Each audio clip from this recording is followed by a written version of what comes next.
In Raspel, they were lovers, you see.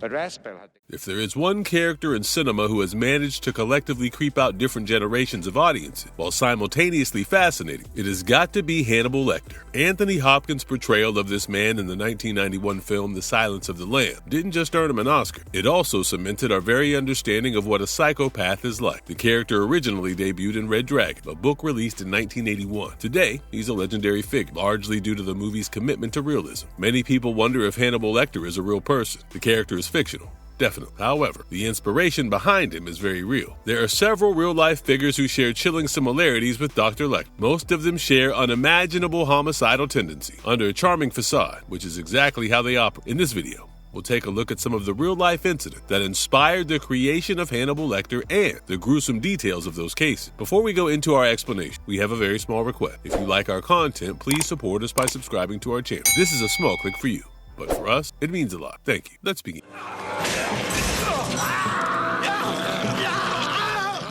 The doctor who inspired Hannibal Lecter.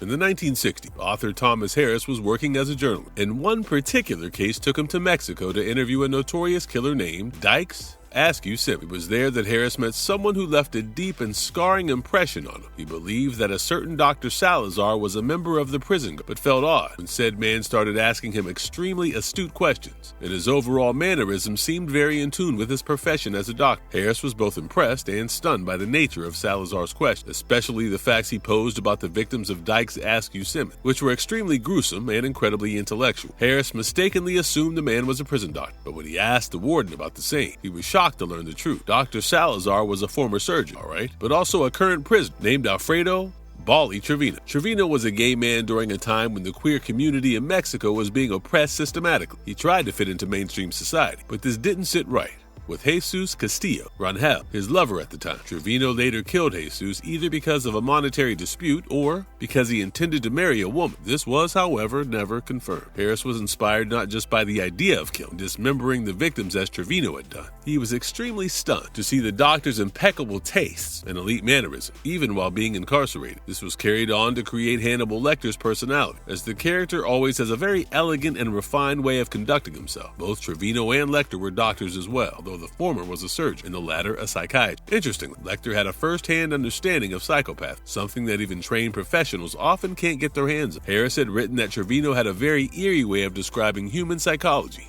and the criminal mind in particular. Trevino also possessed the tools to challenge him intellectually, to the point where Harris was fooled into believing that the other man was a doctor working at the prison and not an inmate. The journalist had also listed Trevino to be a very still and composed man. All of these were traits he imbued in Hannibal Lecter. The real-life dismemberment detail. After killing his lover, Trevino sliced the man's body into very small pieces, fit them all in a very small box to try and get away with murder. If this was not horrific enough, he was also suspected of being involved with the suspicious death of numerous hitchhikers in the 1950s and early 60s. His guilt was never proven for these, but he still received a sentence that was commuted after 2 whole decades. After being released in either 1980 or 1981, he lived in Monterey and would spend the rest of his life treating the elderly for very little or no pay in return. He died in 2008 due to complications from pancreatic cancer. Harrison's prison interview that changed everything. When Thomas Harris went to the prison to interview Simmons, he noticed the latter had a disfigured face. He spoke to Trevino about it. At that time, Harris still believed him to be a prison doctor, and the man had asked if the victims Simmons had murdered were attractive, maybe to draw some correlation with Simmons' disfigured face and his propensity to find victims who were otherwise beautiful with good facial features. Trevino had remarked about how torment or torture that starts up front is something easily imagined, and thus lackluster. He had said, "You are a journalist, Mr. Harris. How would you put that in your journal? How do you treat the fear of torment in journalism? Might you say something snappy about torment, like, it puts the hell in hello?" It was the sense of sass that drew Harris more towards Trevino than the inmate he had originally gone to interview. Ed Gein's skin suits and Buffalo Bill. Ed Gein might not be the most well-known serial killer in America, although his exploits are more popularly known under another name, Norman Bates, the antagonist of Alfred Hitchcock's 1960 film Psycho. Gein was driven by isolation, possible psychosis, a very unhealthy obsession with his mother. His habit of fashioning costumes made from human skin is something fictional counterparts, such as Buffalo Bill from The Silence of the Lamb and Leatherface from Texas Chainsaw Massacre, share. Buffalo Bill is also the antagonist in the 1991 film, and in order to find it, the help of Hannibal Lecter is employed. Bill kills women and stitches together a suit made of their flesh. The charming killer trope. Fictional works, such as The Silence of the Lamb, have helped shape the understanding of the charming but dangerous killer. Psychopathy is clinically described as an acute lack of empathy and humility, coupled with arrogance, narcissism, deceit, and manipulation. From reading or watching fictional work, we get the idea that most psychopaths are suave and collected. However, in reality, this isn't the case. Most psychopaths are neither brilliant nor eloquent. The trait doesn't necessarily combine superintelligence in all cases. Lecter is shown to be a genius psychiatrist, largely because he has a better handle on the human mind due to his own unique affinity. This myth of the brilliant and calculating psychopath is largely a cinematic trope used to build up suspense. Such figures are extremely rare abnormalities in real life. Hannibal Lecter's character, in general, has played a decisive role in how lay people understand psychopathy.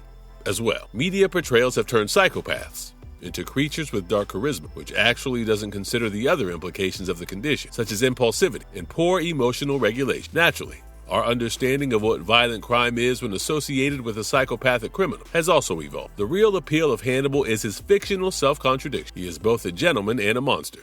Robert Maudsley and the Glass Cell. The inspiration behind the specialized prison cell where Lecter is imprisoned in the movie comes from Robert John Maudsley's story. He was a killer who primarily targeted child molesters and other pedophiles. He later claimed that he was molested by his father as a child, and continuous childhood abuse had made him a serial killer. He had famously claimed that if he had killed his own parents in 1970, then none of those other people would have died at his hand. He committed his first murder. He was sent to a psychiatric hospital where he killed another child. He was sent to prison after that, where he continued killing inmates. Apparently, he had planned on killing 7 of them, but only got around to killing 2. Finally, he was placed in solitary confinement for decades in a bulletproof glass cell. Harris used it as the inspiration for the iconic cell where Lecter was imprisoned. The composite killer, fact or fiction.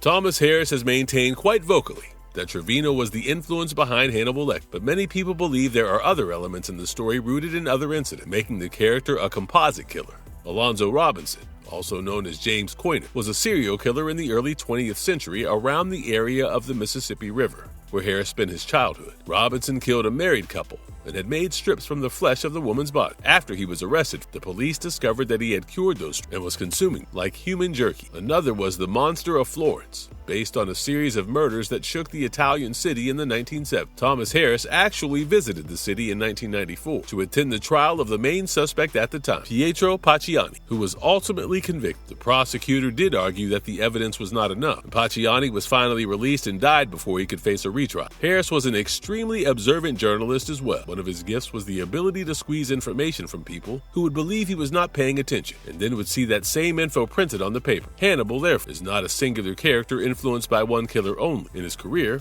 Harris had interviewed numerous criminals and worked closely with law enforcement agents, so even though his primary inspiration was Trevino, it is very likely that bits and pieces from all the cases he covered in his career rubbed off while he created his masterpiece. The influence of cultural sensationalism. As mentioned earlier, cultural sensationalism with the idea of a refined killer has shaped a warped public opinion about psychopaths. The TV show Hannibal took this a step further. The creator, Brian Fuller, placed a lot of emphasis on showing the relationship between Will Graham and Hannibal Lecter, which allowed for greater dialogue around the very nature of the killer's mind. The show was also very heavy on visual stylization. Instead of being hyper-realistic, the imagery is symbolic and muted. In some way, it makes his character more aesthetic and invites a weird sense of sympathy even when he deserves none. This adaptation, in particular, has elevated Lecter to an anti-hero status, romanticizing instead of purely considering him as a murderous monster. Feeding on human flesh. Cannibal fact. It is believed that one of the inspirations specifically for the cannibalism in Lecter's character is Albert Fish, a rape, child molester,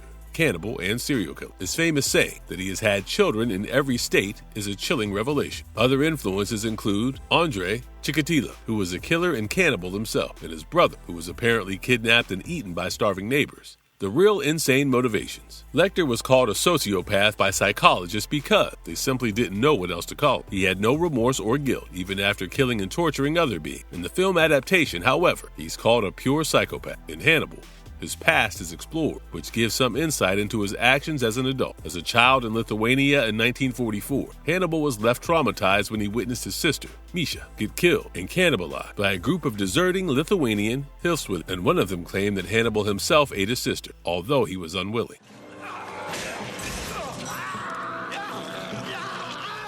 Marvelous verdict.